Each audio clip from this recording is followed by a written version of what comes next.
Keriana Brooking, who is the Interim Recovery Manager for the Hawke's Bay Recovery Agency.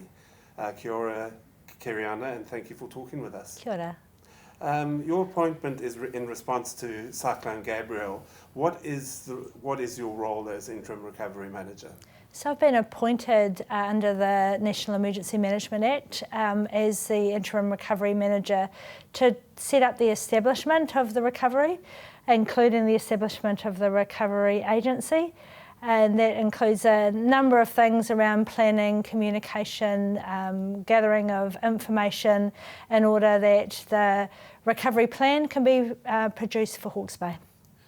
Where do you start with something like that? It's like a blank sheet of paper and you're told just create everything. Yeah, well, it's there is a blueprint because recoveries in response to emergencies around New Zealand, whether they're natural disasters or weather related, have been going on for some time. So there is a framework that we need to work within in relation to recovery. But also because of the size of the recovery in Hawke's Bay, there was a decision to establish an agency. So all of the things that you would imagine an agency needs to have, where is it going to be sited, how many people are going to be based within it, what are the things that they're going to be doing, how are they going to be supporting all the other organisations we have in Hawke's Bay who still have important jobs to deliver in the recovery. So you're right, there's lots of little things and big things that need to be done. Because your title is interim, because you've got another job. Your real job is a partner at PwC, and obviously at some stage you want to go back to that. So how long are you in this role? Yeah, so under the Act you're appointed for 28 days, Oh, wow. And then there's the opportunity to reappoint. I think the Hawke's Bay leaders are really keen to move into establishing a permanent person to lead the Hawke's Bay recovery. So while I am in for a short time, there is an intention to appoint someone longer term. So you don't see yourself going over the 28 days? Or? Well, I'm here till the 14th of April. It seems likely that I'll be for a little bit longer, but there's a real strong desire to get a permanent person into the role, and that's what the team will be working on. So why do you think you were chosen for this role? I think a number of things. I live in Hawke's Bay. With my previous role at the District Health Board, I know a lot of the leaders within the Hawke's Bay area. I've worked well with iwi and with local governments and with business, and I'm quite used to, I suppose, managing a whole lot of things at the same time. I think understanding what the impact of this weather event has had on people really requires someone who lives in this community. Yeah, absolutely. So how do you move from the immediate response to the medium term and longer term recovery? Yeah, so for a number of people we're still in response now. I mean, there's communities that are still isolated, and they describe it as transition. Which means that you're still responding while you're working through the necessary foundations for recovery. A recovery of this size is going to require local government, private businesses, the public sector to work through what has to happen now, what needs to happen soon, and what needs to happen later. In the sense you can't do everything at once. But I think there's some quite critical things, given the time of year we're at, there's some quite critical things around what the government might need to make decisions about. We're moving into budget period. We're moving into elections. So there's a number of things that we're going to have to move pretty quickly on. Given where we are in the electoral cycle and the budget cycle, some of these things will require more evidence. So how do we work through the types of things that we need to provide an evidence base over the rest of the year, and that will likely sit with the person who will be coming in more permanently. Okay. And what are you focused on? What is your main task that you're focused on at this moment? So I've got four main tasks. There is an expectation as part of recovery that localities produce a plan and that plan really identifies the priority areas for them. So the localities here in Hawke's Bay mirror our local authority areas, and there's an expectation that they'll identify the areas of recovery, whether it be welfare or roading or economic packages for businesses, tourism. So they're taking quite a geographical specific and I suppose industry priority area, looking also at infrastructure. Those 4 plans plus the work that the Hawke's Bay Regional Council would need to do, plus the work with what I would call our whānau pounamu, our priority populations, be it our disabled community or our Pacific community, our Māori community, our elderly community. What are the things that were actually important to them to enable us, A, to recover, and then to, I suppose, move into what would rebuild or resilience look like in the face of future weather events. So there's the whole locality planning. Communication. For a number of people, they've got really specific communication needs that they have, particularly those that have been deeply impacted by the cyclone. And they're going to have a range of things that they're going to need to know, and those things are going to be quite specific to them. So how do we make sure that we've got a good communication approach? So planning and communication, establishing the agency. People need to, a small group of people are going to have to work on behalf of the recovery regionally. And then the last one is not my decision to make, but a oversight board will be established. They need to be onboarded, they need to be brought up to speed, and we need to work with them to appoint a permanent person. I'll get back to the board, but just on communications, how do you think communications has been since the cyclone, basically? Yeah, so I think one of the things that people in Hawke's Bay appreciate is, there's 180,000 of us. We live across quite distinct geographical areas. All of us in some way were impacted on the 13th and 14th of February, and a number to a greater degree. So I think in relation to the kind of general communication, most people will have a fair idea about what's going on. For a smaller group of people, they've still got things that they need to work through with their insurers, with clean-up. There's a whole lot of stuff around silt removal and with banks around finances. So ideas around whether they're going to be in a position to repair, to rebuild. So for that group of people, my view is there's so much going on with them and for them that the communication is sometimes tricky because you're not going to meet all of that group's expectations at the same time. So we need to be consistent, we need to be regular, we need to really understand the situation that group is facing, and we need to be practical. So I think that's the approach we're taking to communication. The Hawke's Bay community at large will know someone who's been deeply impacted, and they will want to know that they're getting all of the communication in the way that they need it at the time that they need it, and I think that's a work in progress. Because there has been some criticism from some communities that they felt councils and that haven't communicated with them and government as well. Yeah, well, I think that's around managing people's expectations around what type of communication do they need when. So again, if we think about the whole of Hawke's Bay, there'll be people who'll be really wanting to know what this means for them for a future event. Yeah. So how do their expectations get met? There'll be some people who really need quite specific communication because it has impacted them so greatly. And the people that are giving us feedback sit in a number of those camps. And so I think it's a never-ending quest to try and get the communication right, given we have so many different expectations and different types of people who have communication needs. Yeah. Now, you're obviously working very closely with not only the national agencies and government departments and that, but also the councils. How's that going? I mean, are you setting up a structure for that? Yeah, so a lot of it is actually tapping into previous structures. Oh, yeah. So Karen Bartlett is the Regional Public Service Lead. So all of the public sector agencies that are based in Hawke's Bay meet frequently. And they've spent a lot of time, as have many, on how this worked in COVID. And so they're able to pick up some of this and carry on.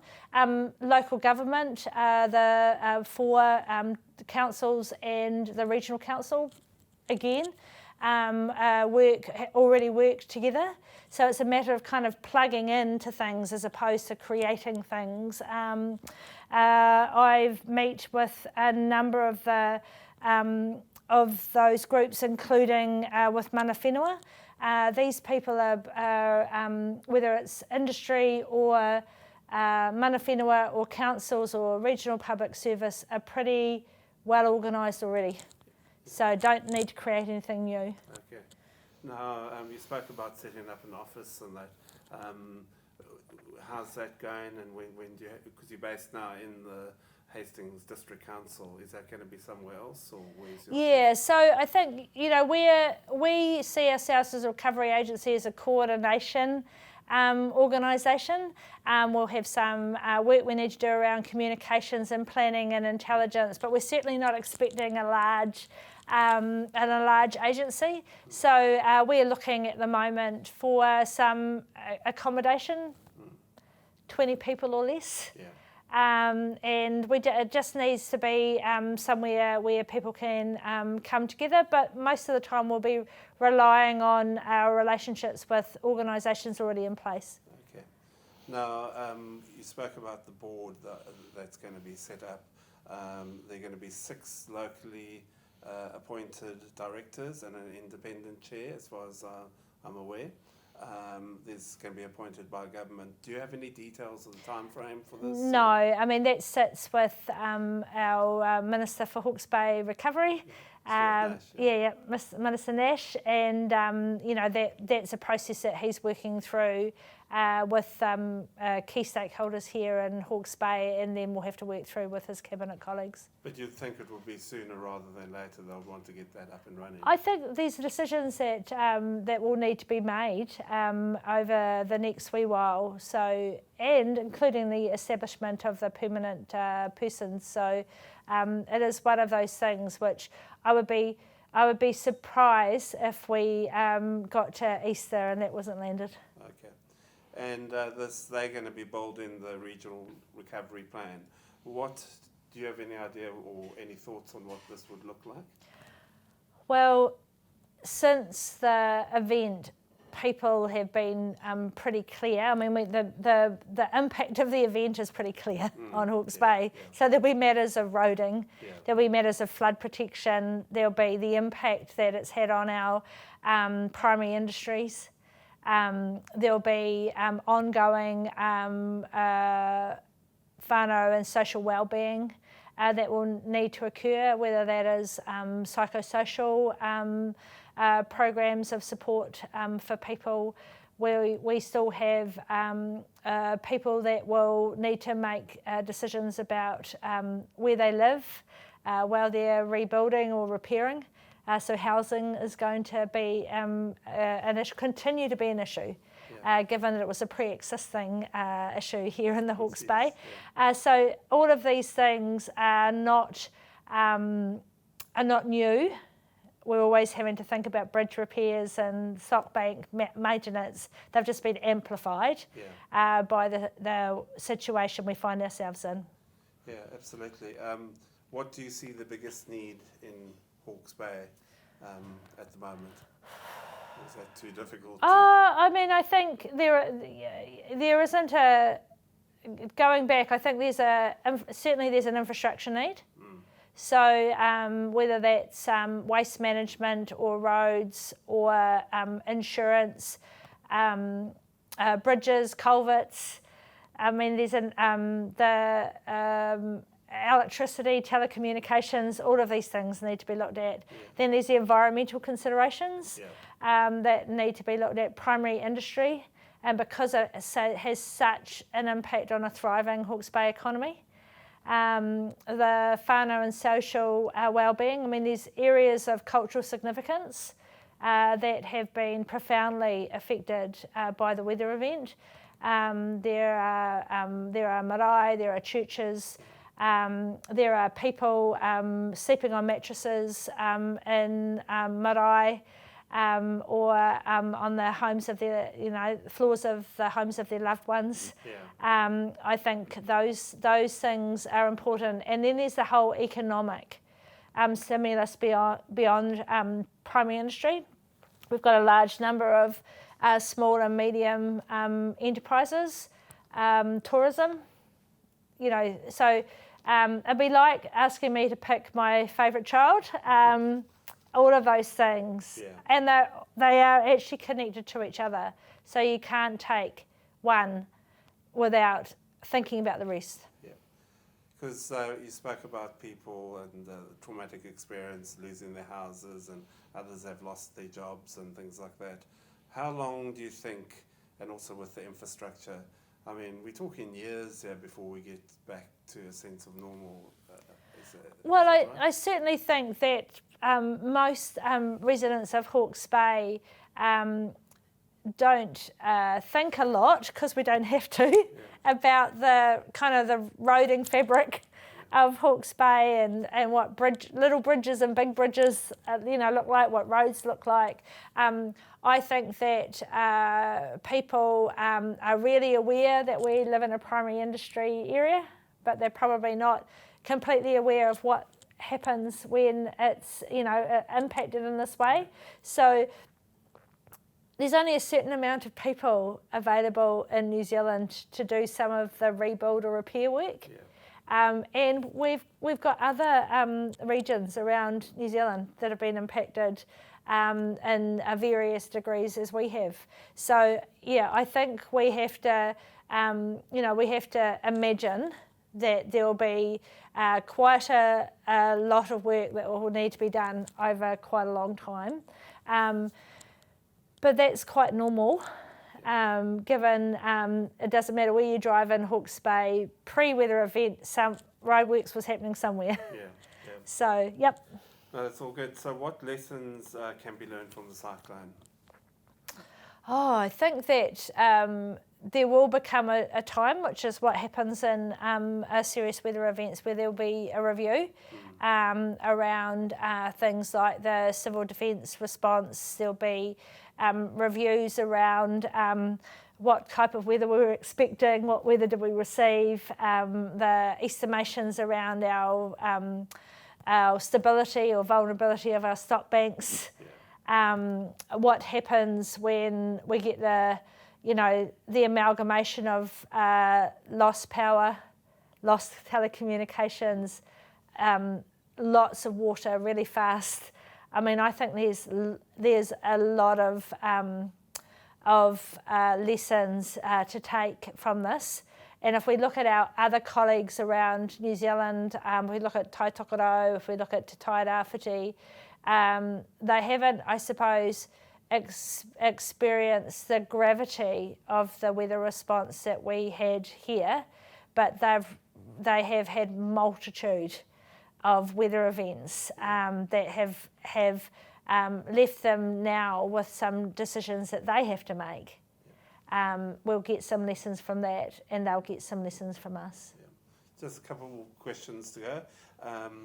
Were you personally affected by the cyclone at all? I've got nothing to complain about, no power for 9 days. But in the scheme of things, we did okay. And what shocked you during this period? I think maybe about 2 weeks in, I flew out of Hawke's Bay, and I flew to Auckland. And when I flew back from Auckland to Hawke's Bay and looked down out the window while I had seen photos and I had seen TV footage, to be able to see a very large part of Hawke's Bay and the way in which the water had moved across some areas and not across others. It just, I think that people would probably need to look from the air to really see the impact. I also think, having spent a long time in Gisborne, we had in our time experienced the cut-off to the north and the south and the west. I don't think people had thought it was going to happen here in Hawke's Bay. But Hawke's Bay can get through this, you think? Oh, absolutely. Yeah, no, absolutely. I think that people have a, this is our home. Yeah. So, there'll be no illusions to the gravity of the work that needs to be done. But I think that people will be up for the challenge because this is where we love to live. Keriana, Brooking, thank you for your time today. You're welcome. Thank you. Thank you, guys.